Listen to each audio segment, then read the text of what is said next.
सियावर रामचंद्र की जय। सियावर रामचंद्र की जय। श्रद्धेय मंच, सभी संत एवं ऋषिगण, यहाँ उपस्थित और विश्व के कोने कोने में हम सबसे साथ जुड़े हुए सभी राम भक्त, आप सबको प्रणाम, आप सबको राम राम।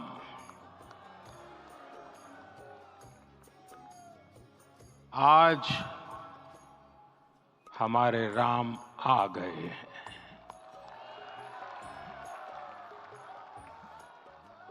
सदियों की प्रतीक्षा के बाद हमारे राम आ गए हैं। सदियों का अभूतपूर्व धैर्य, अनगिनत बलिदान, त्याग और तपस्या के बाद हमारे प्रभु राम आ गए हैं। इस शुभ घड़ी की आप सभी को, समस्त देशवासियों को बहुत बहुत बधाई। मैं अभी गर्भगृह में ईश्वरीय चेतना का साक्षी बनकर आपके सामने उपस्थित हुआ हूं। कितना कुछ कहने को है, लेकिन कंठ अवरुद्ध है। मेरा शरीर अभी भी स्पंदित है, चित्त अभी भी उस पल में लीन है।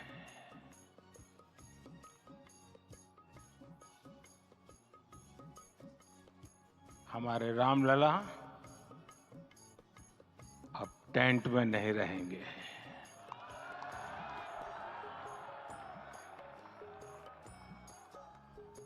हमारे रामलला अब इस दिव्य मंदिर में रहेंगे। मेरा पक्का विश्वास है, अपार श्रद्धा है कि जो घटित हुआ है, इसकी अनुभूति देश के, विश्व के कोने कोने में राम भक्तों को हो रही होगी। ये क्षण अलौकिक है, ये पल पवित्रतम है। ये माहौल, ये वातावरण, ये ऊर्जा, ये घड़ी प्रभु श्री राम का हम सब पर आशीर्वाद है।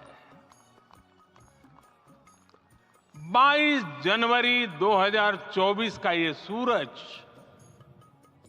एक अद्भुत आभा लेकर आया है।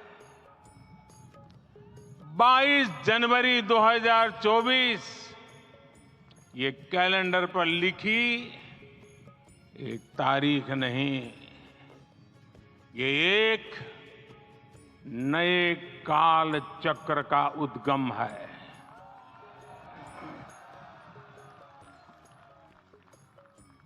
राम मंदिर के भूमि पूजन के बाद से प्रतिदिन पूरे देश में उमंग और उत्साह बढ़ता ही जा रहा था। निर्माण कार्य देख देशवासियों में हर दिन एक नया विश्वास पैदा हो रहा था। आज हमें सदियों के उस धैर्य की धरोहर मिली है। आज हमें श्री राम का मंदिर मिला है। गुलामी की मानसिकता को तोड़कर उठ खड़ा हो राष्ट्र। अतीत के हर दंश से हौसला लेता हुआ राष्ट्र ऐसे ही नव इतिहास का सृजन करता है। आज से 1000 साल बाद भी लोग आज की इस तारीख की, आज के इस पल की चर्चा करेंगे। और ये कितनी बड़ी राम कृपा है कि हम सब इस पल को जी रहे हैं, इसे साक्षात घटित होते देख रहे हैं। आज दिन दिशाएं, दिग दिगंत सब दिव्यता से परिपूर्ण है। ये समय सामान्य समय नहीं है। ये काल के चक्र पर सर्वकालिक शाही से अंकित हो रही अमिट स्मृति रेखाएं हैं। साथियों, हम सब जानते हैं कि जहां राम का काम होता है, वहां पवन पुत्र हनुमान अवश्य विराजमान होते हैं। इसलिए मैं राम भक्त हनुमान और हनुमान गढ़ी को भी प्रणाम करता हूं। मैं माता जानकी, लक्ष्मण जी, भरत, शत्रुघ्न सबको नमन करता हूं। मैं पावन अयोध्यापुरी और पावन सरयू को भी प्रणाम करता हूं। मैं इस पल दैवीय अनुभव कर रहा हूं कि जिनके आशीर्वाद से ये महान कार्य पूरा हुआ है। वे दिव्य आत्माएं, वे दैवीय विभूतियां भी इस समय हमारे आसपास उपस्थित है। मैं इनसे भी दिव्य चेतनाओं को भी कृतज्ञता पूर्वक नमन करता हूं। मैं आज प्रभु श्री राम से क्षमा याचना भी करता हूं। हमारे पुरुषार्थ, हमारे त्याग, तपस्या में कुछ तो कमी रह गई होगी कि हम इतनी सदियों तक ये कार्य कर नहीं पाए। आज वो कमी पूरी हुई है।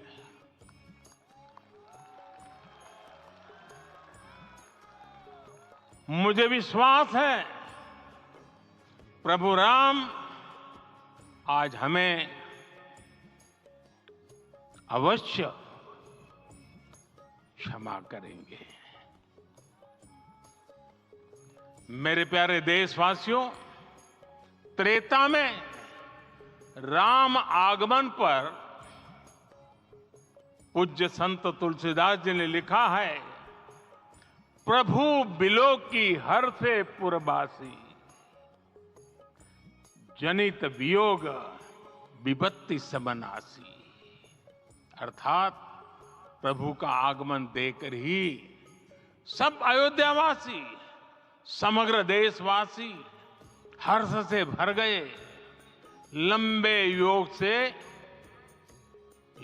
वियोग से जो आपत्ति आई थी, उसका अंत हो गया। उस कालखंड में तो वो वियोग केवल 14 वर्षों का था। तब भी इतना असह्य था। इस युग में तो अयोध्या और देशवासियों ने सैकड़ों वर्षों का वियोग सहा है। हमारी कई कई पीढ़ियों ने वियोग सहा है। भारत के तो संविधान में उसकी पहली प्रति में भगवान राम विराजमान है। संविधान के अस्तित्व में आने के बाद भी दशकों तक प्रभु श्री राम के अस्तित्व को लेकर कानूनी लड़ाई चली। मैं आभार व्यक्त करूंगा भारत की न्यायपालिका का, जिसने न्याय की लाज रख ली।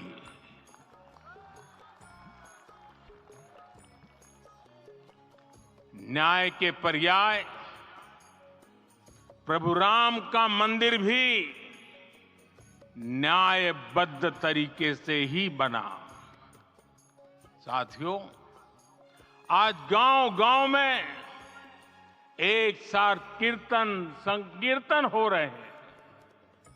आज मंदिरों में उत्सव हो रहे हैं, स्वच्छता अभियान चलाए जा रहे हैं। पूरा देश आज दीपावली मना रहा है। आज शाम घर घर राम ज्योति प्रज्वलित करने की तैयारी है। कल मैं श्री राम के आशीर्वाद से धनुषकोडी में राम सेतु के आरंभ बिंदु अरिचल मुनाई पर था। जिस घड़ी प्रभु राम समुद्र पार करने निकले थे, वो एक पल था जिसने काल चक्र को बदला था। उस भावमय पल को महसूस करने का मेरा ये विनम्र प्रयास था। वहां पर मैंने पुष्प वंदना की। वहां मेरे भीतर एक विश्वास जगा कि जैसे उस समय काल चक्र बदला था, उसी तरह अब काल चक्र फिर बदलेगा और शुभ दिशा में बढ़ेगा। अपने 11 दिन के व्रत अनुष्ठान के दौरान मैंने उन स्थानों का चरण स्पर्श करने का प्रयास किया जहां प्रभु राम के चरण पड़े थे। चाहे वो नासिक का पंचवटी धाम हो, केरला का पवित्र त्रिपायर मंदिर हो, आंध्र प्रदेश में लेपाक्षी हो, श्रीरंगम में रंगनाथ स्वामी मंदिर हो, रामेश्वरम में श्री रामनाथ स्वामी मंदिर हो, या फिर धनुषकोडी। मेरा सौभाग्य है कि इसी पुनीत पवित्र भाव के साथ मुझे सागर से सरयू तक की यात्रा का अवसर मिला।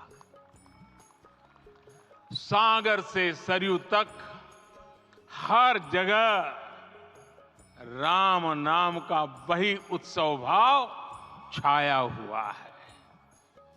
प्रभु राम तो भारत की आत्मा के कण कण से जुड़े हुए हैं। राम भारतवासियों के अंतर मन में विराजे हुए हैं।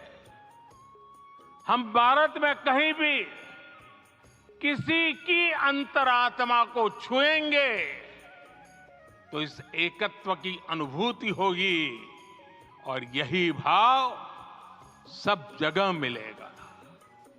इससे उत्कृष्ट, इससे अधिक देश को समायोजित करने वाला सूत्र और क्या हो सकता है।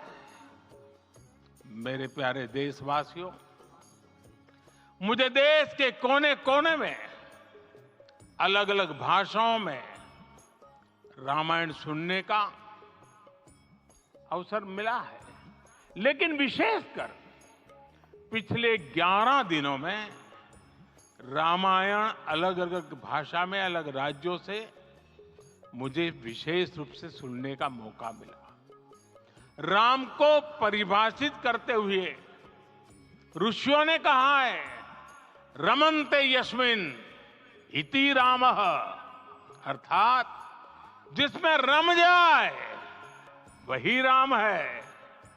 राम लोक की स्मृतियों में, पर्वत से लेकर परंपराओं में सर्वत्र समाये हुए हैं। हर युग में लोगों ने राम को जिया है। हर युग में लोगों ने अपने अपने शब्दों में अपनी अपनी तरह से राम को अभिव्यक्त किया है। और ये राम रस जीवन प्रवाह की तरह निरंतर बहता रहता है।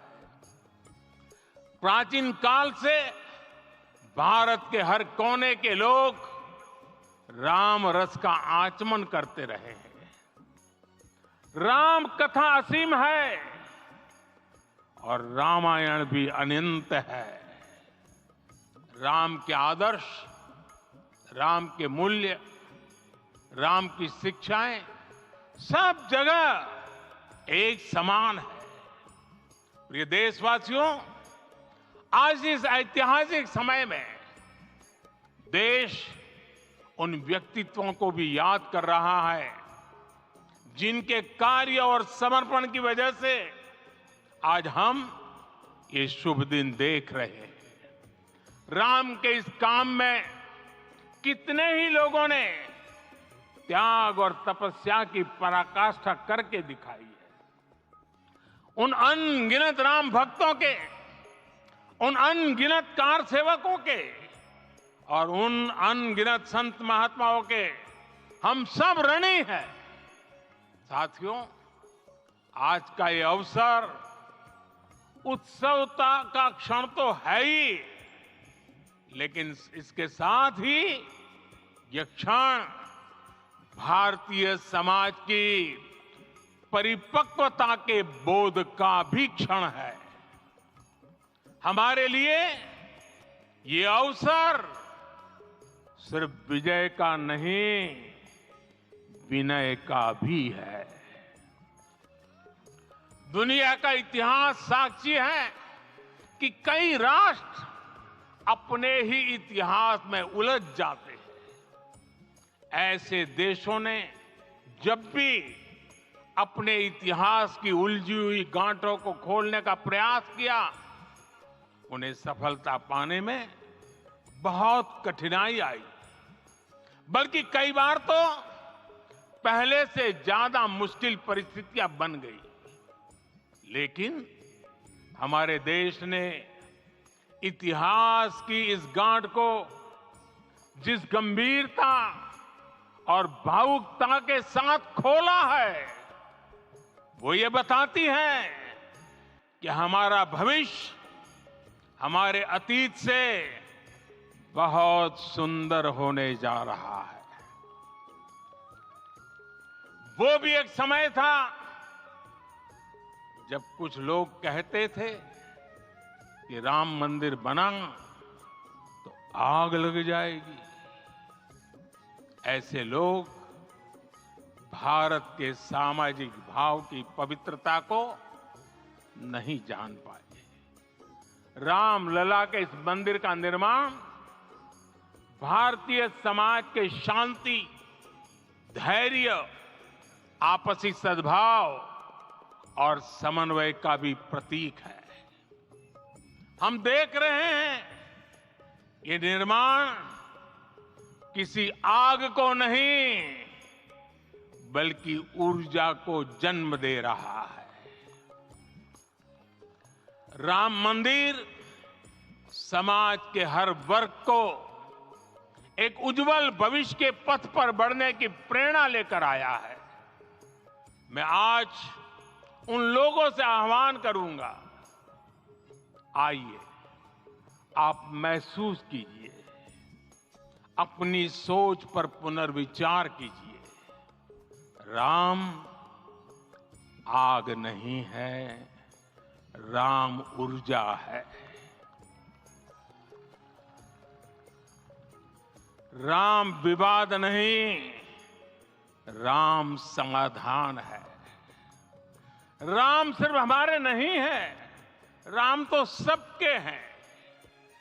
राम वर्तमान नहीं, सिर्फ वर्तमान ही नहीं, राम अनंत काल है। साथियों, आज जिस तरह राम मंदिर प्राण प्रतिष्ठा के इस आयोजन से पूरा विश्व जुड़ा हुआ है, उसमें राम की सर्वव्यापकता के दर्शन हो रहे हैं। जैसा उत्सव भारत में है, वैसा ही अनेक देशों में है। आज अयोध्या का यह उत्सव रामायण की उन वैश्विक परंपराओं का भी उत्सव बना है। रामलला की ये प्रतिष्ठा वसुधैव कुटुंबकम के विचार की भी प्रतिष्ठा है।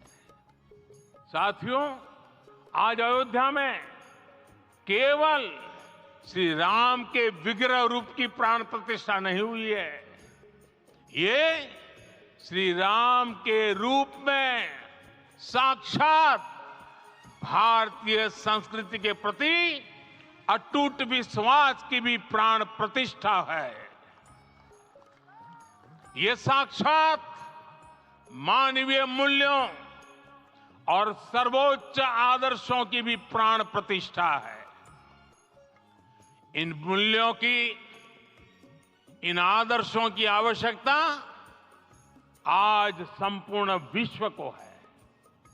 सर्वे भवन्तु सुखिनः, ये संकल्प हम सदियों से दोहराते आए हैं। आज उसी संकल्प को राम मंदिर के रूप में साक्षात आकार मिला है। ये मंदिर मात्र एक देव मंदिर नहीं है, ये भारत की दृष्टि का, भारत के दर्शन का, भारत के दिग्दर्शन का मंदिर है। ये राम के रूप में राष्ट्र चेतना का मंदिर है। राम भारत की आस्था है, राम भारत का आधार है, राम भारत का विचार है, राम भारत का विधान है, राम भारत की चेतना है, राम भारत का चिंतन है, राम भारत की प्रतिष्ठा है, राम भारत का प्रताप है, राम प्रवाह है, राम प्रभाव है, राम नेति भी है, राम नीति भी है, राम नित्यता भी है, राम निरंतरता भी है, राम विभु है, विशद है, राम व्यापक है, विश्व है, विश्वात्मा है। और इसलिए जब राम की प्रतिष्ठा होती है तो उसका प्रभाव वर्षों या शताब्दियों तक ही नहीं होता, उसका प्रभाव हजारों वर्षों के लिए होता है। महर्षि वाल्मीकि ने कहा है, राज्यम 10 सहस्त्राणि प्राप्य वर्षाणि राघवः, अर्थात राम 10,000 वर्षों के लिए राज्य पर प्रतिष्ठित हुए, यानी हजारों वर्षों के लिए राम राज्य स्थापित हुआ। जब त्रेता में राम आए थे, तब हजारों वर्षों के लिए राम राज्य की स्थापना हुई थी। हजारों वर्षों तक राम विश्व पथ प्रदर्शन करते रहे थे। और इसलिए मेरे प्यारे देशवासियों, आज अयोध्या भूमि हम सभी से, प्रत्येक राम भक्त से, प्रत्येक भारतीय से कुछ सवाल कर रही है। श्री राम का भव्य मंदिर तो बन गया, अब आगे क्या? सदियों का इंतजार तो खत्म हो गया, अब आगे क्या? आज के इस अवसर पर जो दैवीय आत्माएं हमें आशीर्वाद देने के लिए उपस्थित हुई हैं, हमें देख रही हैं, उन्हें क्या हम ऐसे ही विदा करेंगे? नहीं, कदापि नहीं। आज मैं पूरे पवित्र मन से महसूस कर रहा हूं कि काल चक्र बदल रहा है। ये सुखद संयोग है कि हमारी पीढ़ी को एक कालजयी पथ के शिल्पकार के रूप में चुना गया है। 1000 वर्ष बाद की पीढ़ी राष्ट्र निर्माण के हमारे आज के कार्यों को याद करेगी। इसलिए मैं कहता हूं, यही समय है, सही समय है। हमें आज से इस पवित्र समय से अगले 1000 साल के भारत की नींव रखनी है। मंदिर निर्माण से आगे बढ़कर अब हमें सभी देशवासी यहीं इस पल से समर्थ, सक्षम, भव्य, दिव्य भारत के निर्माण की सौगंध लेते हैं।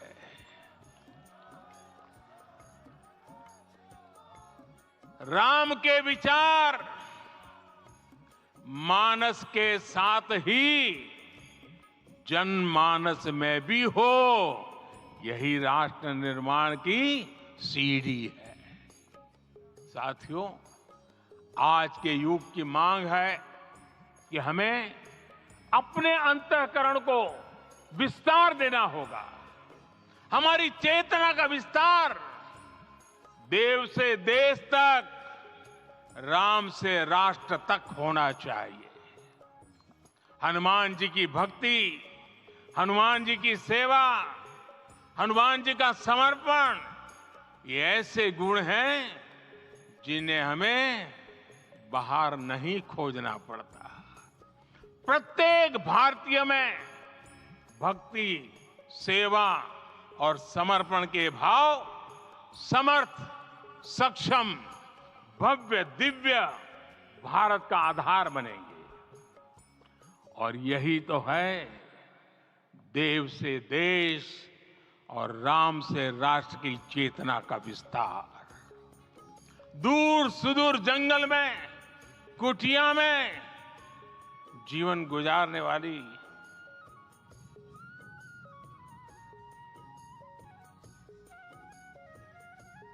मेरी आदिवासी मां शबरी का ध्यान आते ही अप्रतिम विश्वास जागृत होता है। मां शबरी तो कब से कहती थी, राम आएंगे।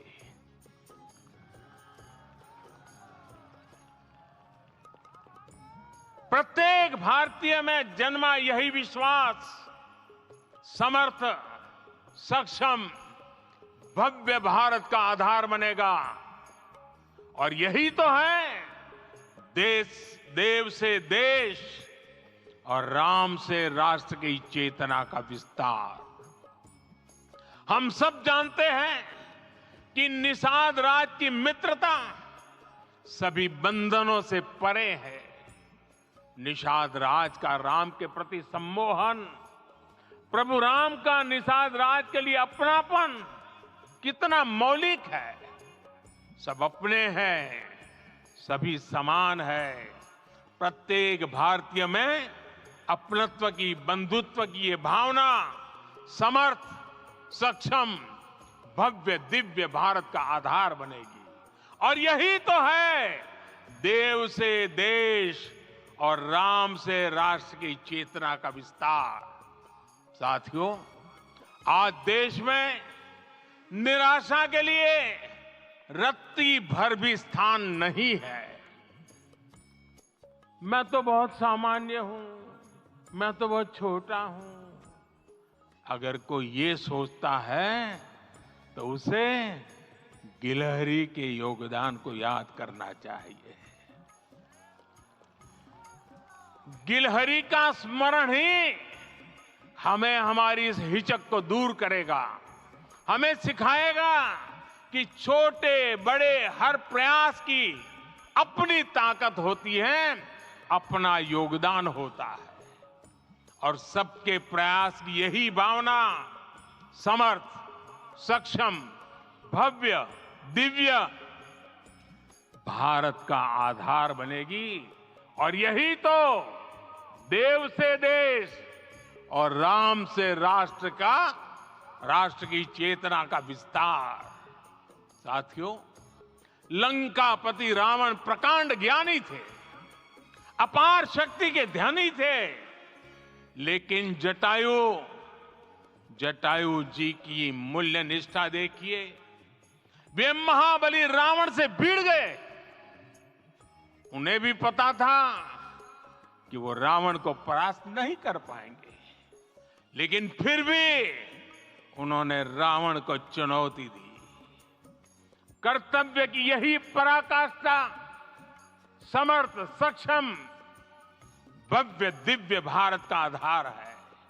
और यही तो है देव से देश और राम से राष्ट्र की चेतना का विस्तार। आइए हम संकल्प लें कि राष्ट्र निर्माण के लिए हम अपने जीवन का पल पल लगा देंगे। राम काज से राष्ट्र काज, समय का पल पल, शरीर का कण कण राम समर्पण को राष्ट्र समर्पण के ध्येय से जोड़ देंगे। मेरे देशवासियों, प्रभु श्री राम की हमारी पूजा विशेष होनी चाहिए। ये पूजा स्व से ऊपर उठ करके समष्टि के लिए होनी चाहिए। ये पूजा अहम से उठकर वयम के लिए होनी चाहिए। प्रभु को जो भोग चढ़ेगा वो विकसित भारत के लिए हमारे परिश्रम की पराकाष्ठा का प्रसाद भी होगा। हमें नित्य पराक्रम, पुरुषार्थ, समर्पण का प्रसाद प्रभु राम को चढ़ाना होगा। इनसे नित्य प्रभु राम की पूजा करनी होगी, तब हम भारत को वैभवशाली और विकसित बना पाएंगे। मेरे प्यारे देशवासियों, ये भारत के विकास का अमृत काल है। आज भारत युवा शक्ति की पूंजी से भरा हुआ है, ऊर्जा से भरा हुआ है। ऐसी सकारात्मक परिस्थितियां फिर न जाने कितने समय बाद बनेगी। हमें अब चूकना नहीं है, हमें अब बैठना नहीं है। मैं अपने देश के युवाओं से कहूंगा, आपके सामने हजारों वर्ष की परंपरा की प्रेरणा है। आप भारत की उस पीढ़ी का प्रतिनिधित्व करते हैं जो चांद पर तिरंगा लहरा रही है। वो 15 लाख किलोमीटर की यात्रा करके सूर्य के पास जाकर मिशन आदित्य को सफल बना रही है।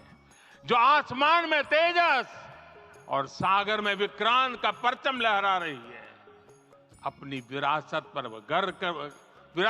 गर्व करते हुए आपको भारत का नव प्रभात लिखना है। परंपरा की पवित्रता और आधुनिकता की अनंतता, दोनों ही पथ पर चलते हुए भारत समृद्धि के लक्ष्य तक पहुंचेगा। मेरे साथियों, आने वाला समय अब सफलता का है। आने वाला समय अब सिद्धि का है। ये भव्य राम मंदिर साक्षी बनेगा भारत के उत्कर्ष का, भारत के उदय का। ये भव्य राम मंदिर साक्षी बनेगा भव्य भारत के अभ्युदय का, विकसित भारत का। ये मंदिर सिखाता है कि अगर लक्ष्य सत्य प्रमाणित हो, अगर लक्ष्य सामूहिकता और संगठित शक्ति से जन्मा हो, तब उस लक्ष्य को प्राप्त करना असंभव नहीं है। ये भारत का समय है और भारत अब आगे बढ़ने वाला है। शताब्दियों की प्रतीक्षा के बाद हम यहां पहुंचे हैं। हम सब ने इस युग का, इस कालखंड का इंतजार किया है। अब हम रुकेंगे नहीं, हम विकास की ऊंचाई पर जाकर ही रहेंगे। इसी भाव के साथ रामलला के चरणों में प्रणाम करते हुए आप सभी को बहुत बहुत शुभकामनाएं। सभी संतों के चरणों में मेरे प्रणाम। सियावर रामचंद्र की, सियावर रामचंद्र की, सियावर रामचंद्र की।